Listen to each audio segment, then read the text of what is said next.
Assalamualaikum dan salam sejahtera. Saya Puan Izzati, Pegawai Bidang Khusus Terapi Cara Kerja dari Pusat Perkhidmatan Pendidikan Khas 3PK Pahang. Pada hari ini saya akan berkongsi sedikit dengan ringkas dengan anda semua tentang latihan ketandas. Selalunya saya akan mendapat soalan pertama bila kita bercakap tentang latihan ketandas ini adalah pada umur berapa sepatutnya anak-anak ini sudah berupaya berdikari di tandas. Mengikut beberapa ulasan dan juga kajian, secara umumnya pada umur sekitar umur 3 ke 4 tahun, anak-anak sudah berupaya dan juga telah menunjukkan tanda-tanda bersedia untuk dilatih ke tandas. Namun terdapat juga seawal usia 2 tahun 3 bulan, anak-anak telah menunjukkan tanda-tanda mereka ini bersedia untuk dilatih. Okey, jadi kita akan tengok dan bincangkan dengan lebih lanjut apakah yang dimaksudkan dengan anak-anak telah menunjukkan tanda-tanda bersedia untuk dilatih ke tandas.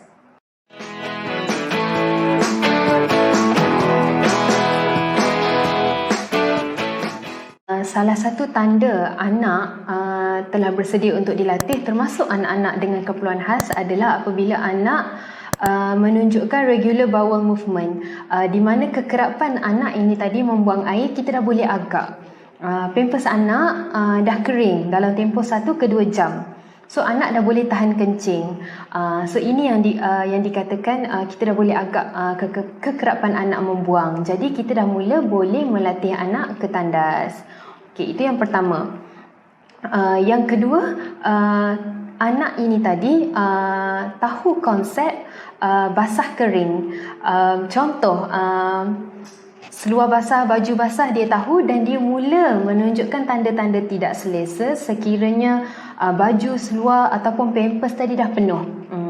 Okey, kalau anak-anak yang boleh bercakap, boleh memberitahu, boleh berkomunikasi secara verbal, anak-anak ini tadi mungkin akan beritahu kepada ibu atau ayah, pampers adik penuh, tak suka, adik tak suka pampers penuh.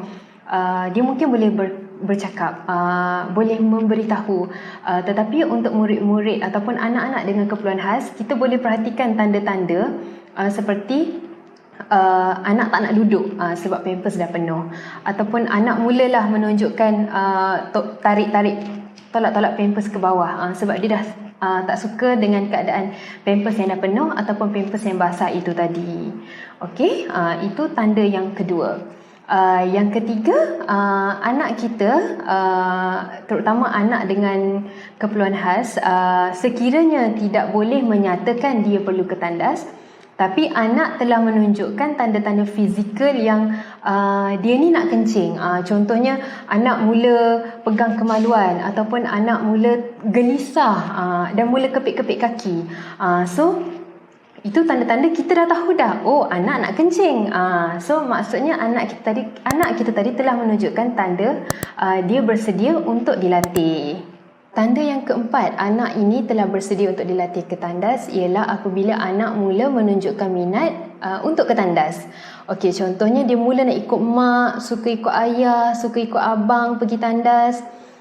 Kemudian suka main flush, suka tekan-tekan pam tandas. So dan dia tak takut nak pergi tandas.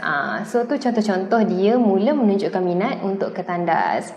Yang kelima, anak ini tadi faham arahan mudah ataupun arahan satu langkah.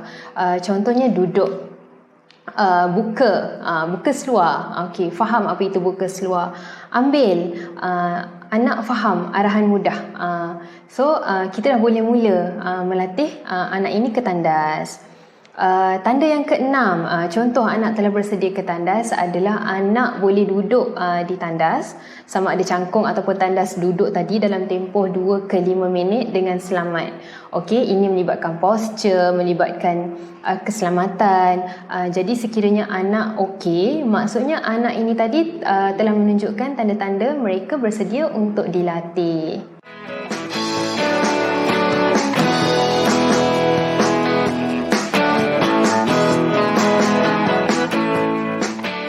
strategi yang saya kira paling utama sekiranya kita sebagai ibu bapa ataupun guru yang ingin melaksanakan latihan ketandas untuk anak-anak atau murid berkeperluan khas kita adalah yang pertama, kita haruslah memastikan persekitaran tandas untuk anak kita selamat, sesuai dan juga boleh menarik minat mereka.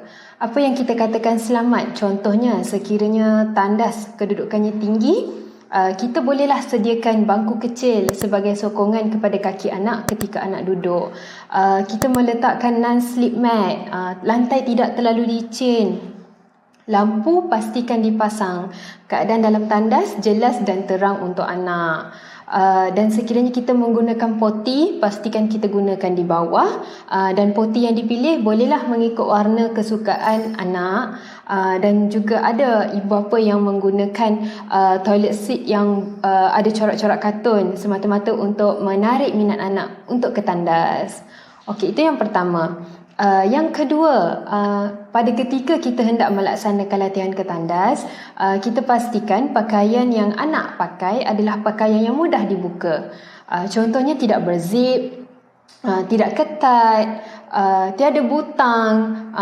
Janganlah hari yang kita nak mula toilet train, kita bagi dia pakai ketat-ketat. Contohnya, seluar panjang adalah lebih susah untuk diuruskan berbanding seluar pendek. Cara yang seterusnya adalah membuat jadual anak ke tandas. Okey, jadual ini penting ya, terutama untuk anak-anak berkeperluan khas ataupun untuk anak-anak yang ibu bapa atau guru belum nampak lagi berapa lama ataupun bila anak ini akan ke tandas. Belum nampak lagi kekerapan anak ke tandas. Jadi contoh hari pertama boleh mulakan dengan cara setiap 1 jam sekali membawa anak ke tandas. Anak tak kencing tak apa, bawa je ke tandas, bukakan seluar, dudukkan lebih kurang dalam tempoh 2 minit. Kalau kencing okey, buat sedikit catatan. Kalau tidak kencing tak apa, pakaikan semula seluar, kemudian keluarkan anak dari tandas. Sejam kemudiannya bawa lagi. Sejam kemudiannya bawa lagi. Tujuannya adalah untuk kita tengok pada pukul berapa anak kebiasaannya ke tandas, ataupun kekerapan setiap 2 atau 2 jam rupanya kita perlu bawa anak ke tandas. Bila kita dah nampak pattern, kita boleh kurangkanlah kekerapan anak ke tandas. Hanya bawa pada masa yang telah kita kenal pastilah anak akan kencing. Okey, itu yang ketiga. Okey, yang keempat, dan yang ini pentinglah. Semua yang kita buat tadi jadikan rutin dan ibu bapa, guru perlu konsisten dengan rutin yang telah dilakukan. Okey, di rumah contohnya kedua-dua ibu dan bapa kena sama-sama make sure rutin anak ini tidak terganggu ataupun tidak berhenti di tengah-tengah. Ini untuk memastikan anak betul-betul mencapai kemahiran yang kita hendak ajarkan kepada anak. Strategi yang seterusnya yang ingin saya tekankan adalah ibu bapa ataupun guru bolehlah memilih ganjaran yang sesuai dan juga boleh memotivasikan anak untuk melatih dirinya ke tandas. Contoh-contoh ganjaran seperti mainan kegemaran, makanan ataupun kata-kata pujian. Okey, di sinilah perlu bijak mengenal apa yang sebenarnya betul-betul memotivasikan anak ataupun murid kita. Khusus untuk ibu bapa, guru juga bolehlah mencari ataupun join mana-mana support group, terutama kita banyak support group untuk anak-anak berkeperluan khas. So di situ boleh berkongsi idea, pengalaman, dan kita mungkin boleh ambil strategi daripada ibu bapa lain tentang bagaimana menguruskan anak mereka, terutamanya anak-anak berkeperluan khas ini tadi yang mungkin lebih banyak cabaran lah berbanding anak-anak dengan perkembangan tipikal. Selain daripada itu, berkomunikasilah dengan terapis anak anda sekiranya ada cadangan ataupun idea lain yang boleh membantu latihan ketandas ini untuk menjadi lebih berjaya.